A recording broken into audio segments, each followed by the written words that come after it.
नमस्कार दोस्तों, बार to bench academy में आप सबका हार्दिक स्वागत है। आज हम चर्चा करेंगे प्रिसाइज राइटिंग की। यूपीएचजीएस एग्ज़ाम में पेपर नंबर 2 लैंग्वेज के अंतर्गत प्रिसाइज राइटिंग का एक क्वेश्चन आता है। ये प्रिसाइज राइटिंग इंग्लिश में होती है, जो कि 30 मार्क्स का एक क्वेश्चन होता है। तो इससे आप अंदाज़ा लगा सकते हैं कि ये प्रश्न कितना महत्वपूर्ण है। दोस्तों, ये प्रिसाइज राइटिंग होता क्या है? सबसे पहले तो हम ये समझेंगे कि ये प्रिसाइज राइटिंग होता क्या है। दोस्तों, प्रिसाइज का अर्थ होता है to cut short. To cut short मतलब जो भी मैटर परीक्षा में दिया गया है उसको समराइज कर सकना, उसको कट करके शॉर्ट कर सकना, उसका जिस्ट करना, उसका सेंट्रल आइडिया बनाना, उसका सारांश करना, उस पैराग्राफ का निचोड़ निकालना। ये एक पैसेज या फिर एक पैराग्राफ या फिर किसी टेक्स्ट को एक समराइज फॉर्म में प्रस्तुत करने से संबंधित होता है। मतलब एक दिए गए पैराग्राफ को आपको एक्यूरेट लेकिन एक समराइज्ड फॉर्म में लिखना है। मतलब कि आपको दिए गए पैरा का निचोड़ लिखना है, उसका सारांश लिखना है, उसकी समरी लिखनी है। तो दोस्तों, आप ये समझ गए होंगे कि प्रिसाइज राइटिंग क्या है। लेकिन अब प्रश्न ये उठता है कि इतनी बड़ी परीक्षा में ये प्रिसाइज राइटिंग हमसे क्यों कराते हैं? एक मजिस्ट्रेट या जिला जज के लिए इसका क्या महत्व है? क्योंकि दोस्तों, अगर आप इसका महत्व जान लेंगे तो फिर इसमें आपकी रुचि बढ़ जाएगी और आप इस प्रश्न के साथ पूरा न्याय कर सकेंगे। तो दोस्तों, दरअसल ये प्रिसाइज राइटिंग एक अधिवक्ता, एक मजिस्ट्रेट या एक जिला जज के लिए बहुत यूजफुल होती है। ये प्रिसाइज राइटिंग हमें हमारे सारे विचारों का निचोड़ प्रस्तुत करना सिखाती है। ये हमारी आई और हमारे माइंड, यानी कि हमारी आंख और हमारे दिमाग, तो ये हमारी आई और हमारे माइंड दोनों को एक्टिव करती है। दोस्तों, मेरी बात का विश्वास मानिए कि खाली केवल प्रिसाइज राइटिंग की प्रैक्टिस करके ही कोई भी व्यक्ति अपने विचारों को सही रूप में अभिव्यक्त करने की क्षमता हासिल कर लेता है। यानी कि जो भी व्यक्ति प्रिसाइज राइटिंग की प्रैक्टिस करता है तो वह अपने विचारों को सही रूप में अभिव्यक्त कर सकने की क्षमता हासिल कर लेता है।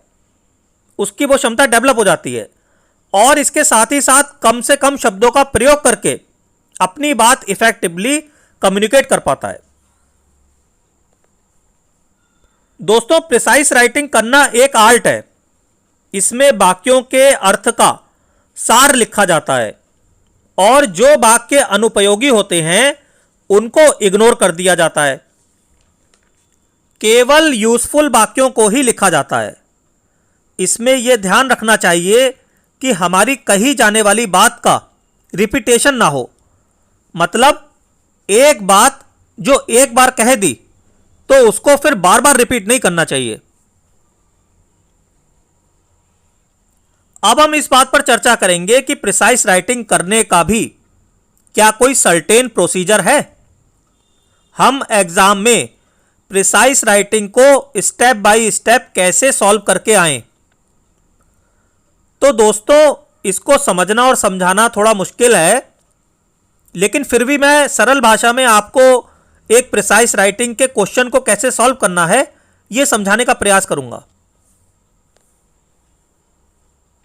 दोस्तों, इसमें टोटल 5 स्टेप्स हैं। स्टेप 1, सबसे पहले आप गिवन पैराग्राफ की, यानी कि जो पैराग्राफ आपको क्वेश्चन पेपर में दिया गया है उस गिवन पैराग्राफ की रीडिंग करेंगे। उसकी खाली रीडिंग से ही काम नहीं चलेगा, बल्कि आप उसको केयरफुली बार बार तब तक रीड करते रहेंगे जब तक कि वो पैराग्राफ आपको क्लियर ना हो जाए। जब आपको सारा सब्जेक्ट मैटर क्लियर हो जाएगा तब आप उसे छोड़ेंगे।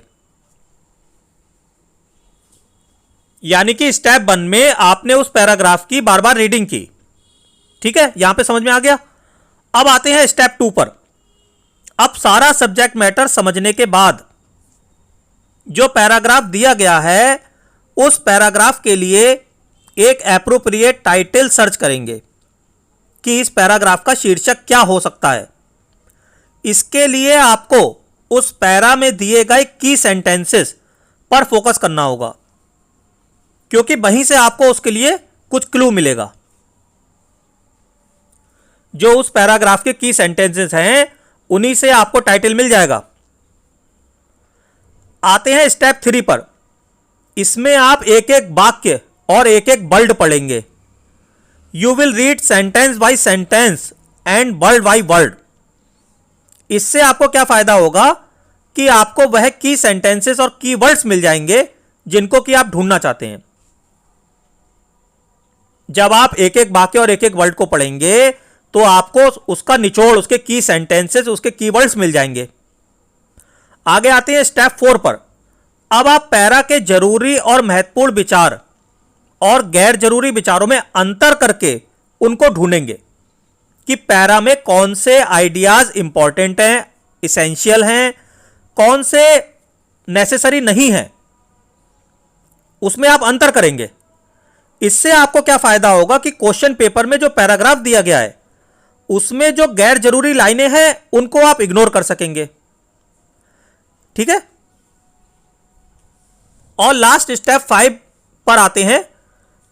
इसमें क्या होता है कि अब जब आपने सतर्कता से उस पैराग्राफ को पढ़ लिया है, उसका पूरा ऑपरेशन कर दिया, तो अब बारी आती है प्रिसाइज को राइट करने की। आपने जो इंपॉर्टेंट पॉइंट्स आइडेंटिफाई किए हैं या नोट किए हैं उनको आप एक प्रिसाइज राइटर के वर्ड्स में लिखेंगे। जरा मेरी बातों पर गौर करते चलिएगा, कहीं आप कथा समझ के सुन रहे हो। मैं फिर रिपीट कर रहा हूं कि जो भी इंपॉर्टेंट पॉइंट्स आपने आइडेंटिफाई किए या आपने रफ पेपर पर नोट किए उनको आप एक प्रिसाइज राइटर के वर्ड्स में लिखेंगे। आप कौन हैं एग्जाम में? आप एक प्रिसाइज राइटर हैं। उस समय जब आप प्रिसाइज राइटिंग कर रहे हैं आप एक प्रिसाइज राइटर हैं। उसी हिसाब से एक प्रिसाइज राइटर के वर्ड्स में आप लिखेंगे। आप जो संक्षेप में उस पैरा की समरी लिखेंगे उससे उस पैरा में दिया गया मीनिंग क्लियरली एक्सप्रेस हो जाना चाहिए।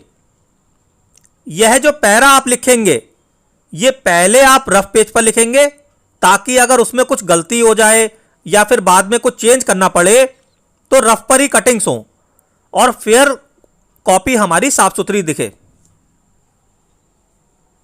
तो ये 5 स्टेप्स मैंने आपको बताई हैं। इसमें 5वीं स्टेप में आपको लिखना शुरू करना है और पहली स्टेप में आपको खाली रीडिंग करनी है।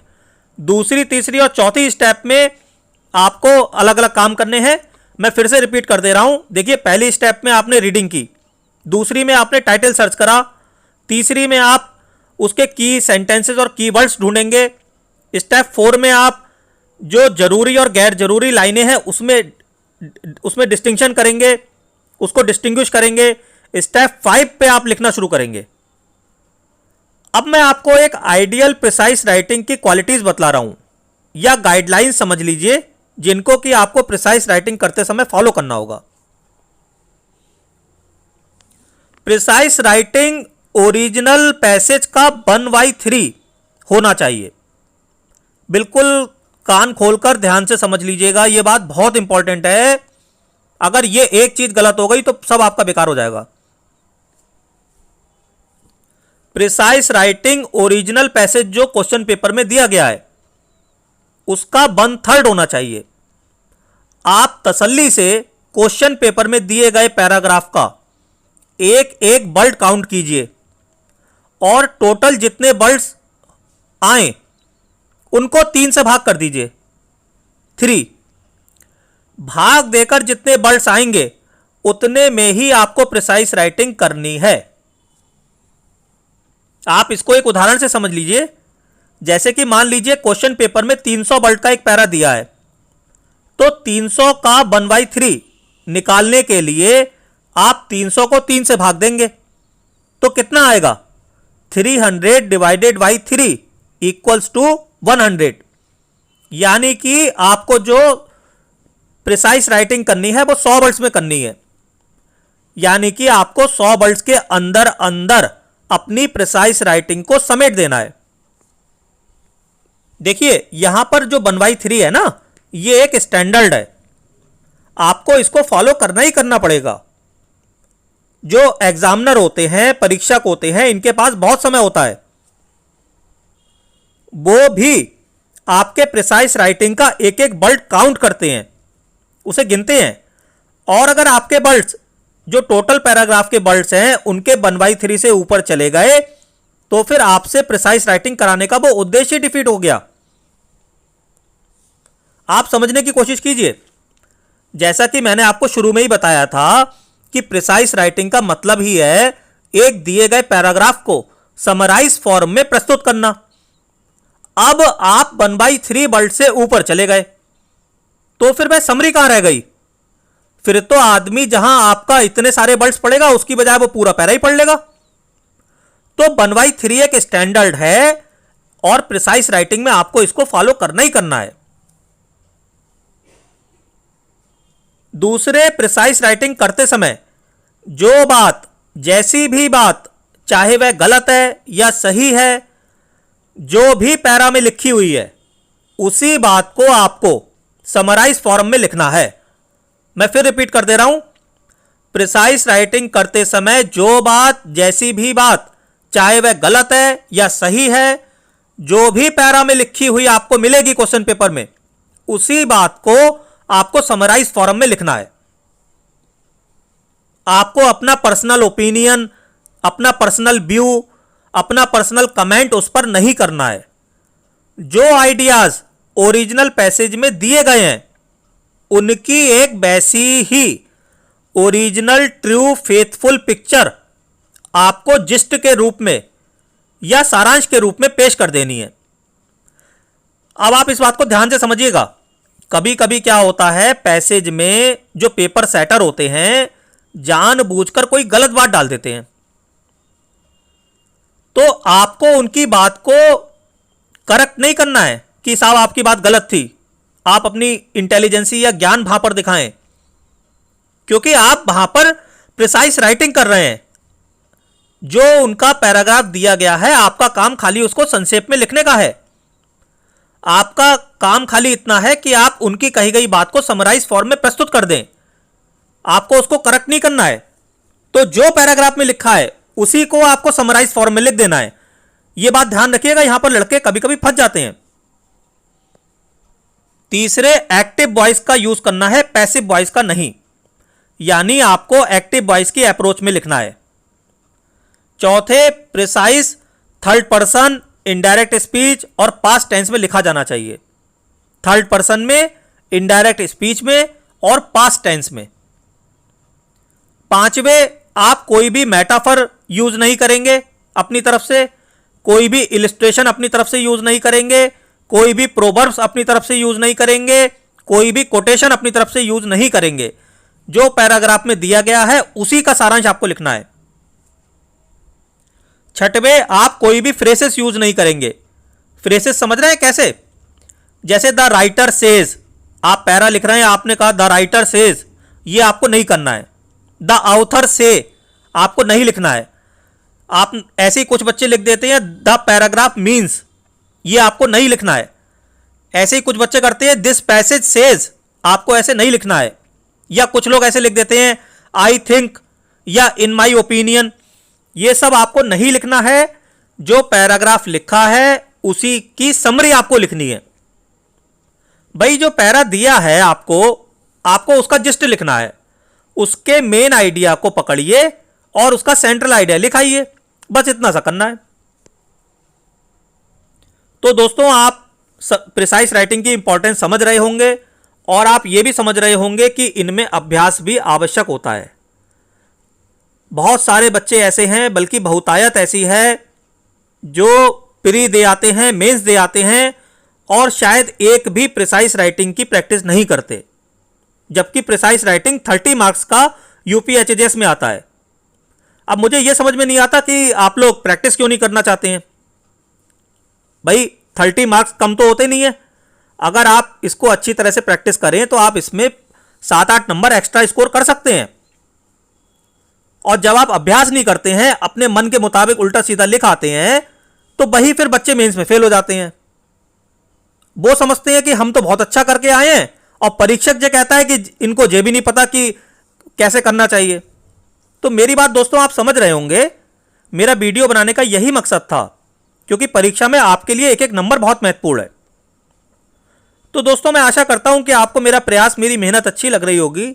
अगर मेरा वीडियो आपको पसंद आए तो कृपया मेरे चैनल को सब्सक्राइब अवश्य कीजिएगा और वीडियो को लाइक कीजिएगा। धन्यवाद।